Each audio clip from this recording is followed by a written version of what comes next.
Hello world! A loving relationship is one where you are more curious than suspicious of each other.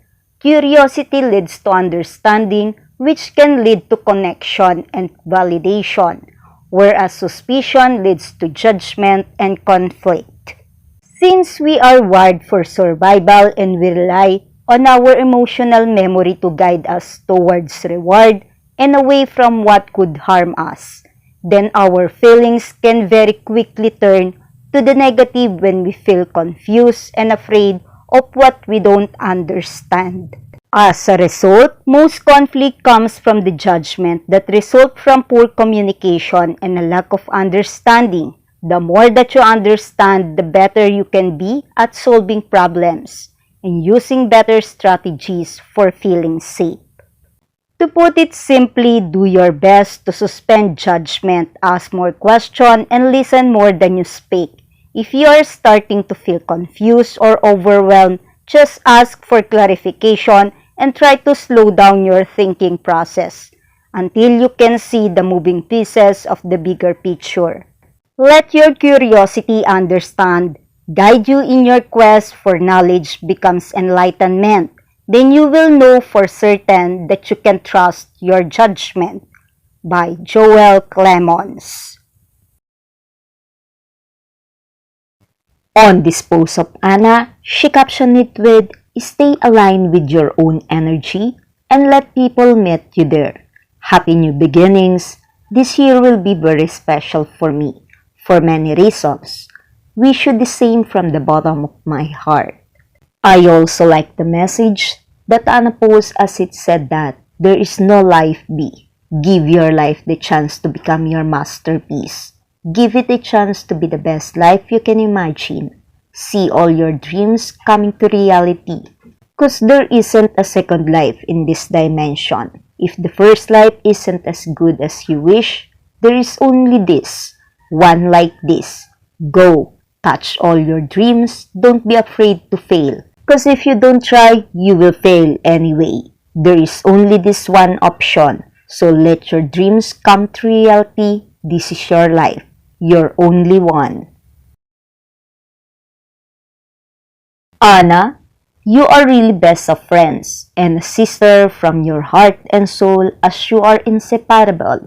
As in a year, you visit her by January, May, and November.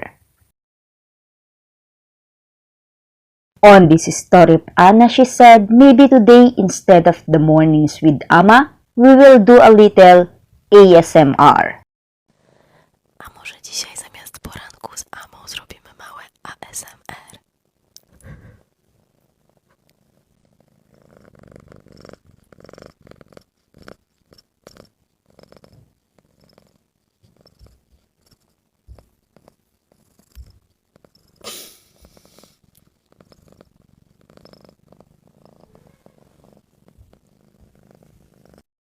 It's workout time for Ama as she tells us that 2025 will be the year of my fully sculptured self.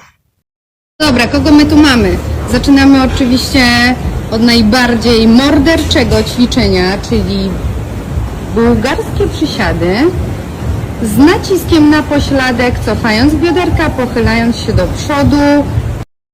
On this exercise, it's a hip thrust. We have larger and medium buttocks. I like this exercise.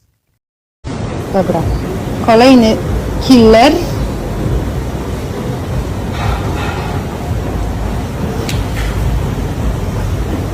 Czyli kolejne wzmacnianie pośladków i tylnej taśmy.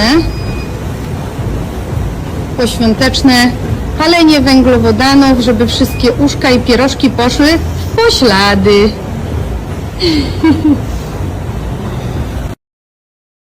This is how Simone celebrated his New Year's Eve, as he was happy with his friends that he treated his family too. Let's all take a look at it.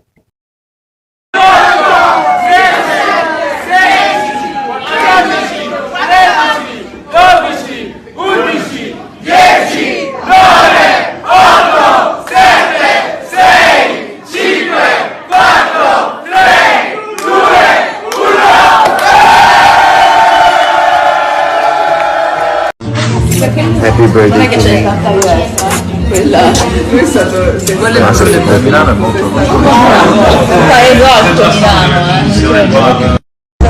diciamo happy new year, capito?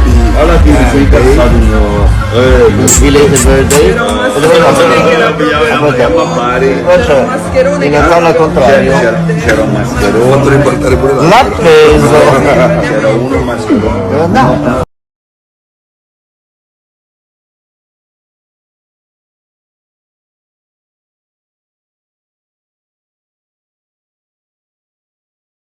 This is the happening at Simone's friend's birthday. Even in here, we heard the laughter of him. Sunshine is here. Morning with Simone. Let's go. Time of breakfast. Go, go, go, go. It's time for Simone for hair trimming.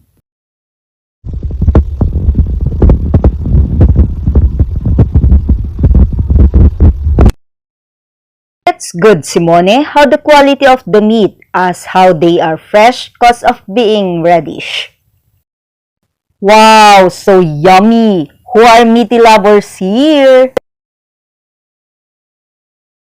Wow! Oh, they are ready. Get set, go! As they will go for go-karting game as to one of a fan page saying that the location of it was in Miskolc in Avalon Park. Guys, remember their location. Do you want to know, guys, who I searched that is also on the same location with them? And she is connected with Michele. Comment below if you want to know who is she, and I will make a separate video of it. But guys, I am excited. Let's all watch on how they all enjoy the game.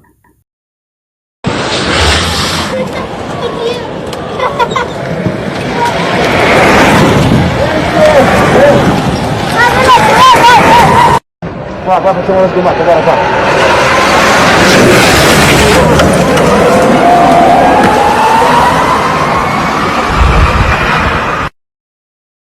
To tour around the area, they have to use a cart. Am I right to what I understand on what Brando said? That he want to speed of it as fast as a bank car. Hear this out. It will go so fast. It goes so fast. Look at the go-kart racing cars. There's a bird. There was a bird I saw. Bridge. He was going. He was. Help! Help! Hell. Michele, thank you for your New Year's 2025 greetings for all. I do agree with you as you say the best for ourselves and for reminding us of the good things that we have to do for the others. True you are that being happy in life is always our simple wish in any one of us. It's simple, but it's hard to find within deep in ourselves. Michele and the kids are accompanied by his bodyguard. Oh, yeah, yes, true, Brando is really the coolest. They just had a few days vacation in Hungary. I hope they've been happy and enjoyed their quality time all together. But look in here, Brando seems cool but serious, like he wants to stay more in Hungary. Or he is just thinking the hole in his sack. No worry, Brando, it didn't affect your handsomeness. Michele, your 2024 had many blessings that came to you that you have to be thankful and cherish. As it was written, how beautifully it played a big part in your life. On this post of yours, as you caption it with 2025, let's see what happens. True you are. If 2024 is so nice and good to you, claim it that 2025 will gonna be a best one. As to your career, many that line up for you. To your personal life, it was there already. You just need to nurture, to take care, and to love it. I do believe on you that you can make it whatever your heart desire. Just focus and don't look on the temptation on your surroundings. May the best of 2025 will always be with you, Michele. Michele posts his story with the background song of La Sera di Miracoli, in English, Night of Miracles. The song is about a special night in Rome where everything feels magical. The city is alive with people running to the squares to witness the sweetness of the night. Even the dogs are talking about the moon falling. Despite some warning of criminals in the city, the protagonist is focused on finding his love in the sea of people and discovering which star she is. The night ends with a giant light in the distance, symbolizing the returning ship of that will take everyone to sleep. Thank you for watching my video today. Comment your reaction below. Don't forget to click the like button, share this video to others, and please subscribe on my channel. Day 2 of the 365 days of 2025. A message to all. I hope you go all in on yourself. I hope you listen to that quiet voice within to soften nudges to the whisper of your intuition, to the thing deep inside you that just knows. I hope you trust your inner knowing and honor what feels right, even when it scares you. And when the voice of fear asks, but what if it doesn't work out? I hope you listen to the voice of belief that responds, but what if it does? I hope a whisper of courage rises like a phoenix from the ashes of everything that could have broken you, but didn't, that it reminds you that actually your spirit is irresponsible, that actually you are brave and capable and so incredibly strong. That actually everything you need to follow your heart-led path already exists within you, and I hope you say yes to your dreams and visions. I hope you treat them like they are the most real, most honest, trust things that exist.